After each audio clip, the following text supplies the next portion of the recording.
Bonjour à tous, c'est Pedro. Aujourd'hui on se retrouve pour un nouvel essai et on est donc sur l'île d'Oléron pour essayer le tout nouveau bébé de Volvo, le EX90. Alors après le petit SUV urbain EX30, Volvo électrifie son flagship. Donc le SUV 7 places de la marque avec ici donc une plateforme 100% électrique avec deux moteurs, on en parle un petit peu plus tard. On va commencer par parler du design qui reprend donc le style apparu sur le X30 avec des parties très lisse, très minimaliste. C'était déjà le cas avant, mais alors là, on est sur un autre stade. Regardez-moi cette face avant, vu qu'on est sur une électrique, elle est complètement pleine. On a juste ces petites parties ici en partie basse avec donc de l'aéroactif qui s'ouvre pour permettre de refroidir les batteries en cas de besoin. Autrement, la calandre est entièrement pleine. On a le logo ici avec la petite caméra, la fameuse signature en marteau de Thor qui est toujours présente, mais qui adopte un effet pixel, comme ils appellent ça. On a donc plusieurs petits rectangles et on a cette barre ici qui revient un petit peu plus bas. On a un capot assez grand, mais qui est tout de même légèrement plongeant, avec pas mal de formes. Juste ici, des lignes qui sont assez agréables à l'œil. Juste au-dessus, regardez-moi, c'est assez rigolo, on a le lidar qui permet de visionner ce qu'il y a en face du véhicule sur 250 mètres, donc c'est pas rien. Ça permet de gérer également toutes les aides à la conduite. Et puis juste là, on retrouve donc des jantes allant de 20 à 22 pouces. Aujourd'hui, on a du 21 pouces sur notre série, sur notre finition Ultra, donc on a les finitions les plus haut de gamme avec le plus gros moteur, sachant qu'on a 3 niveaux de finition disponibles. Sur le profil, pareil, quelque chose de très lisse, mais un truc qui est très Volvo dans le design, c'est cette ligne ici, au-dessus de l'arche de roue qui marque cette dernière. On le retrouvait déjà sur les modèles thermiques, ils l'ont repris ici. Autrement, on a quelque chose de très lisse, c'est vraiment très minimaliste. Et petit détail, moi j'adore ces rétroviseurs, sans bord, c'est vraiment très esthétique. Et si vous regardez bien, on a une caméra ici et une seconde ici. On a 8 caméras autour du véhicule qui permettent de tout visualiser et celle-ci c'est la caméra des angles morts. Et sur l'arrière, eh bien on reconnaît quand même la signature lumineuse des SUV Volvo avec cette forme de S comme ça, donc ça vient par le dessus et hop on a le petit C juste là et on a quelque chose toujours de très lisse, très minimaliste, très scandinave au final, avec l'inscription Volvo juste au centre, encore une petite caméra ici, toutes les parties basses en noir laqué, donc ça donne vraiment un côté premium et au prix de la voiture, encore heureux. Et puis comme vous pouvez le voir ici, on a donc le Twin Performance. Twin Performance, qu'est-ce que c'est? Eh bien c'est le moteur le plus puissant. On a 3 motorisations disponibles sur ce EX90. Et là je prends mes petites notes parce qu'il y a pas mal de choses à dire. On a une première version single, donc avec un seul moteur à l'arrière, donc propulsion de 279 chevaux et 490 Nm. Ensuite, on a la version Twin de 408 chevaux et 770 Nm. Vous pouvez voir qu'il y a déjà un sacré gap, qui donc rajoute un second moteur sur le train avant afin d'avoir donc des 4 roues motrices. Et puis ensuite, on a celle qu'on a aujourd'hui, donc la Twin Performance avec 517 chevaux et 910 Nm. Là, ça devient vraiment sérieux, en 4 roues motrices également. Et par contre, il faut savoir que toutes les motorisations ne sont pas disponibles sur toutes les finitions. Par exemple, la single est seulement disponible sur la première finition ainsi que la deuxième. Et la version la plus puissante est uniquement proposée sur la finition la plus haute. C'est pour ça qu'on l'a aujourd'hui. Avec ça, on a deux batteries différentes. Une petite batterie qui vient avec la single, petite, pas tant que ça, puisqu'on fait 104 kWh quand même en capacité brute, affichant jusqu'à 580 km en cycle mix WLTP, donc ce qui est déjà pas mal. Et ensuite, on a donc la deuxième batterie, la plus grosse qu'on a ici aujourd'hui, de 111 kWh brut et 107 kWh net, proposant donc jusqu'à 622 km d'autonomie sur la version Twin Performance. La recharge se fait quant à elle sur la partie gauche du véhicule avec donc du type 2 qui encaisse 11 kW et du CCS Combo qui encaisse 250 kW. De quoi faire une recharge de 10 à 80% en 30 minutes. Donc c'est assez intéressant. On va à présent parler du coffre qui dispose donc d'un haillon électrique. Par contre, c'est vrai que le bouton est assez bas au niveau de la plaque. On a 697 litres dans cette configuration-là, sachant qu'on a 7 places. Donc là, elles sont rabattues. On a quand même un coffre assez profond. Vous pouvez voir qu'on a une grosse valise et une valise cabine. Donc il y a pas mal de place. Et lorsqu'on rabat tous les sièges, on retrouve 1915 litres de chargement. Ici, on a une configuration 7 places, c'est-à-dire qu'on a 3 sièges au centre, sièges individuels qu'on peut avancer ou reculer indépendamment, donc ça c'est cool. Et en option gratuite, on peut également avoir une option 6 sièges, c'est-à-dire que le siège du milieu est retiré et donc on a un accès plus simple aux places arrière. On a également ici un petit rangement pour les câbles de recharge, ce qui est assez cool puisque ça nous permet d'éviter d'encombrer le coffre. Mais on a également un frunk à l'avant de 40 6 litres. Allez, on va à présent passer à l'intérieur, mais avant ça, je vous invite à vous abonner à la chaîne si ce n'est pas encore fait. Je sors un essai tous les dimanches, donc n'hésitez pas à vous abonner pour ne pas les louper. Allez, on passe à l'intérieur. Dans cet habitacle, on retrouve quelque chose de très scandinave, très Volvo au final, avec cette planche de bord qu'on connaît, hein, même si elle est modernisée ici, avec ce dessin en V, l'écran placé de façon verticale. Et puis voilà, c'est entièrement modernisé, on a un écran beaucoup plus grand, 14,5 pouces ici. Il vient avec Google, c'est-à-dire que comme vous pouvez le voir ici, on a Google Maps. Ça, c'est vraiment bien parce que ça nous permet de trouver n'importe quel restaurant, n'importe quel lieu-dit, etc. super facilement, chose qui est un petit peu compliquée parfois avec les GPS intégrés. Donc, on a Google Assistant, on a plusieurs applications, Spotify, Waze, YouTube Music, YouTube, et même des jeux pour s'occuper lors des recharges. Mais le gros avantage, c'est vraiment Google Maps pour le coup. Et puis, on a toujours l'App Store pour pouvoir, enfin le Google Play, pardon, pour pouvoir télécharger d'autres applications. Et vous pouvez voir qu'il y en a déjà pas mal, il y en a de plus en plus. Mais sur cet écran, on retrouve également ce menu principal avec donc ici des raccourcis qui vont évoluer au fil du temps. Par exemple, là, on est à l'arrêt, donc il va penser qu'on va vouloir utiliser la caméra 360 degrés pour manœuvrer. On peut ouvrir la boîte à gants à l'aide du petit bouton. Ça, j'avoue que c'est pas forcément très pratique de devoir passer par l'écran pour ça. Mais par exemple, si maintenant on va rouler et qu'on sera à une certaine vitesse, il va nous proposer d'activer le mode sport à la place de la caméra. Ça va vraiment varier en fonction de l'utilisation et du moment et de l'utilité que l'on a sur la route. Autrement, ici, on a donc le réglage de la climatisation que j'ai coupé parce que sinon ça fait un peu de bruit. Ici, les réglages de volant chauffant, du siège chauffant. Ils ne sont pas ventilés, mais par contre, ils sont massants. Ici, on a donc la petite molette qui nous permet de régler le siège. On a un bouton au milieu, comme vous pouvez le voir ici sur le dessin. Si j'appuie, eh bien, on navigue dans les menus et on a toutes sortes de réglages. On peut également activer les sièges massants avec 5 programmes, la vitesse ainsi que l'intensité, et puis les réglages du conducteur. Donc effectivement, les rétroviseurs latéraux se règlent sur l'écran. C'est peut-être un peu too much là pour le coup, pareil pour la colonne, pour le volant. J'aime bien le côté minimaliste de la planche de bord, mais c'est vrai que là tout passe par l'écran, c'est pas tip top.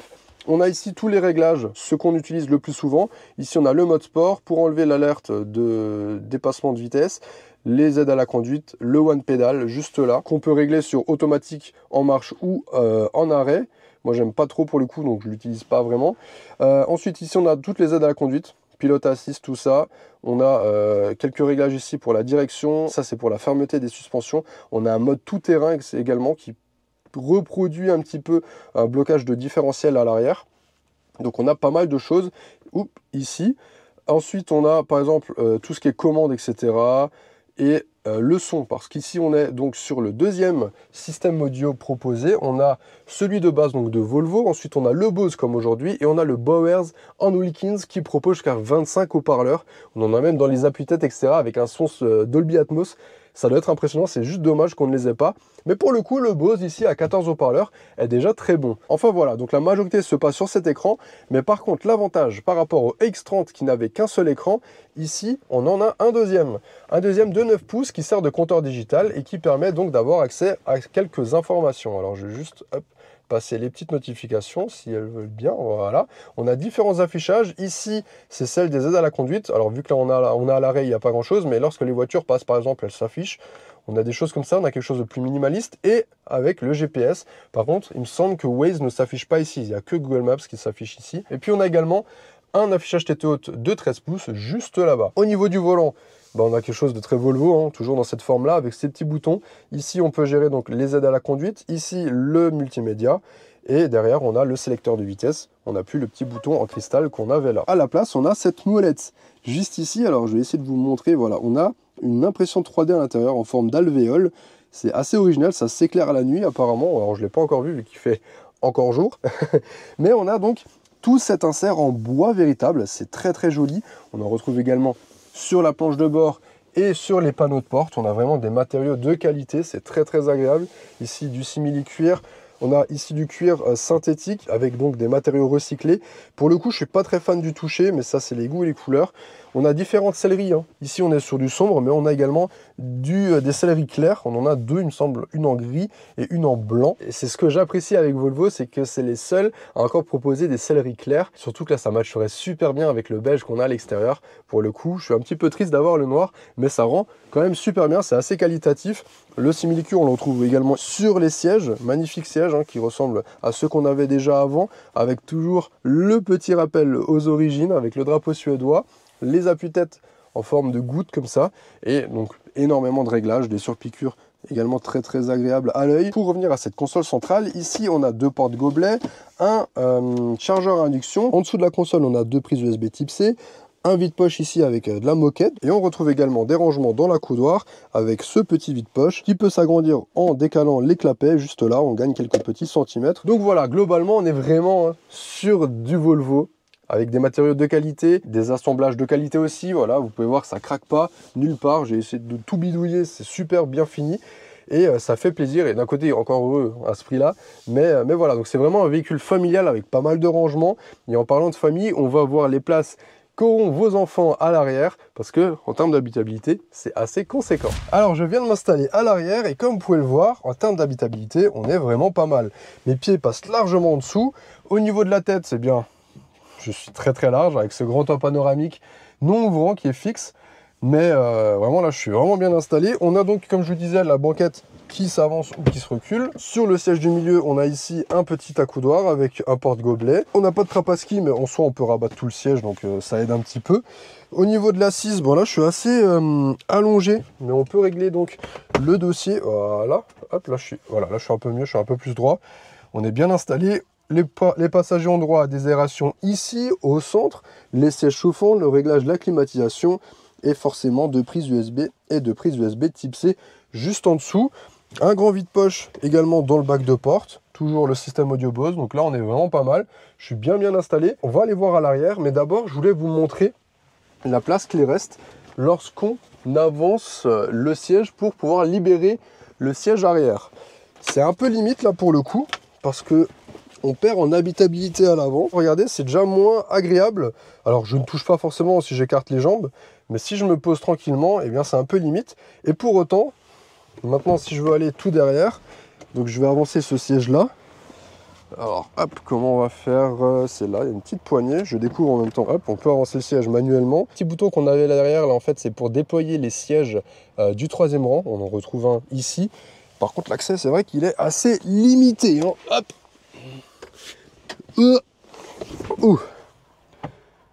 Je veux pas être de mauvaise langue, mais là pour le coup, même pas rabattre le siège en fait. Voilà. Ça sera vraiment pour les enfants, hein, parce que même au niveau de la tête, malgré qu'on soit sur une grosse voiture, là je suis extrêmement serré, je peux pas bouger en fait tout simplement. Mais les passagers ont quand même droit à un porte-gobelet, à des petites aérations sur le côté et des prises USB type C, donc ça c'est assez cool, mais vraiment ce sera pour des enfants. Là, un adulte d'1m84, c'est compliqué. En revanche, le siège est plutôt confortable, alors à voir sur une longue distance, hein. Mais en tout cas moi je laisserai vos enfants le faire, parce que personnellement je m'y aventurerai pas. Maintenant on va aller sur la route et je vais vous donner mes impressions au volant, et vous allez voir que ce SUV est très confortable.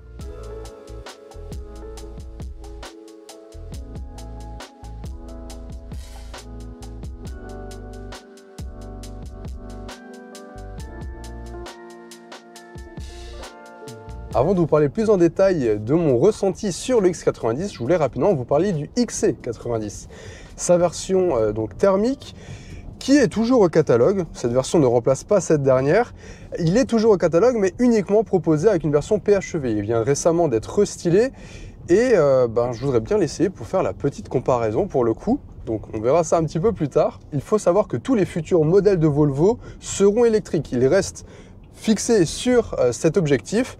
Donc ce X90 l'est. Il y a bientôt une peut-être berline qui arrive également en 100% électrique. Ça, on le verra par la suite.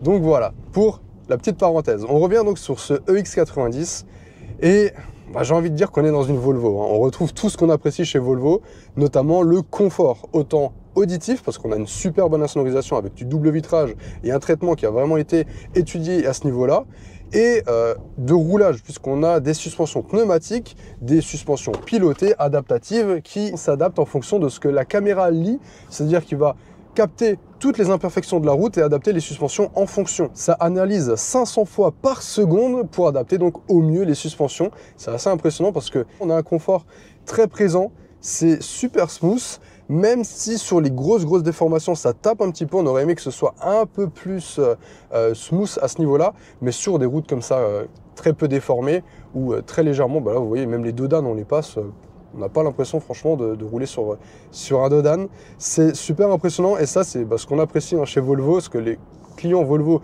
apprécient également, c'est qu'on se retrouve vraiment avec quelque chose qui donne envie de rouler, qui donne envie de voyager. Et c'est ce qui m'embête un petit peu sur cet essai. On n'a pas assez roulé et j'ai bien envie de me le prendre en parc presse pour faire un long voyage, un long trajet, déjà pour voir un petit peu plus les autonomies. Parce que là, effectivement, on n'a pas assez roulé, on n'a pas vraiment fait d'autoroute. Au niveau des consos, actuellement, on est à 22 kWh au 100, ce qui est quand même assez élevé, on va pas se le cacher. Surtout pour le peu de route qu'on a fait. On n'a pas fait d'autoroute, donc je ne sais pas à combien ça peut grimper. Après, il faut dire que voilà, faut les déplacer. Hein. On a quand même un véhicule de 5 mètres de long, 2 tonnes 7, et puis aux relances, etc. Il faut forcément le déplacer. Heureusement, on a une très grande batterie, hein, 107 kWh utile, donc ça compense un petit peu. Donc à voir comment ça peut se comporter sur l'autoroute, parce que les usagers, généralement de X90, vont faire pas mal de routes. Donc il faut voir à ce niveau-là ce que ça peut donner. Parlons à présent de la puissance. Comme je vous ai dit, on a 517 chevaux sur cette version, ce qui est très largement suffisant. Franchement, il n'y a pas besoin d'autant. Je pense que la Twin suffit si on a déjà besoin des 4 roues motrices. À voir la 272 chevaux, ce que ça peut donner. Est-ce que c'est assez ou pas? Mais en tout cas, là, on a largement de la puissance. Et ce qui est assez étrange, c'est qu'on a vraiment une puissance très progressive. Vous voyez, lorsque j'appuie sur la pédale, on a vraiment quelque chose qui vient tout doucement. C'est pas abrupt, on n'a pas toute la puissance directement comme on a généralement sur les électriques. Pour ça, il faut activer le mode sport.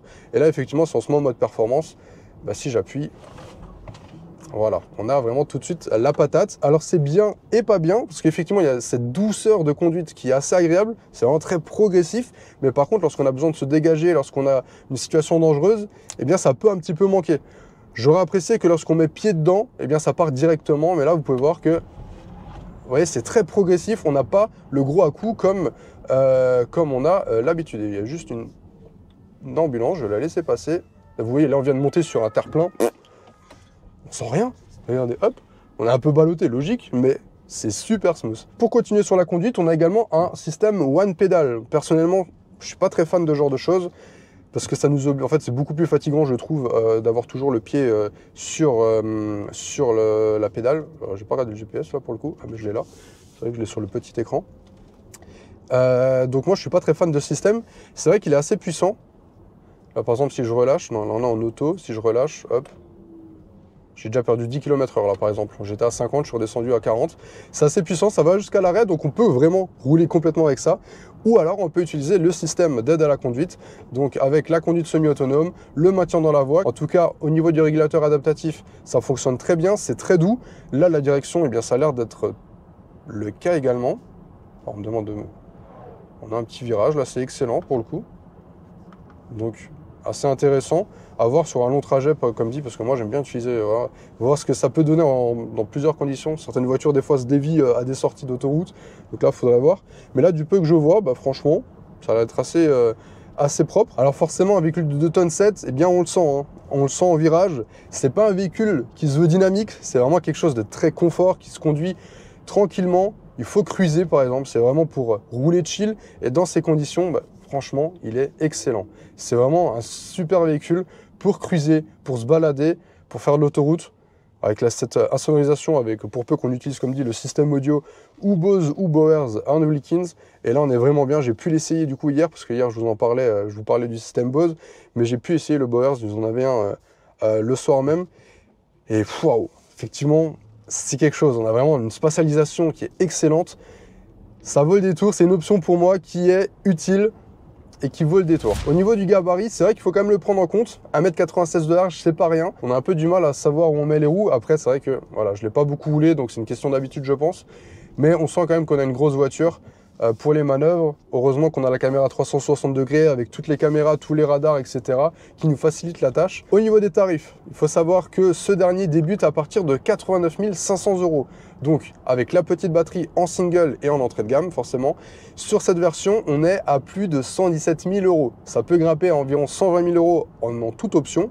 Mais là, on a déjà un véhicule très bien équipé, 117 000 € avec la finition la plus haute et avec le plus gros moteur, qui est uniquement disponible sur la finition la plus haute d'ailleurs. On se rapproche au final des prix des XC90. malgré qu'on soit sur une voiture électrique, donc la différence de prix est pas énorme, et ça c'est assez agréable pour tous les clients qui sont déjà habitués à rouler en XC90. Donc voilà, pour conclure, on est vraiment dans une Volvo, on a l'esprit scandinave, notamment à l'intérieur, avec tous ces petits détails super qualitatifs pour le coup. J'ai l'impression que c'est quand même plus qualitatif que chez certains constructeurs allemands, au niveau des assemblages notamment. Il n'y a rien qui bouge, il n'y a pas de craquement ni rien, et ça fait plaisir. On a quelque chose de très confortable, super puissant, même si c'est pas ce qu'on recherche forcément dans ce genre de voiture. C'est pour ça qu'il y a toute la plage de... tiens, un XC90 d'ailleurs. C'est pour ça qu'on a toute la plage donc, de motorisation. Moi, j'ai retrouvé une Volvo.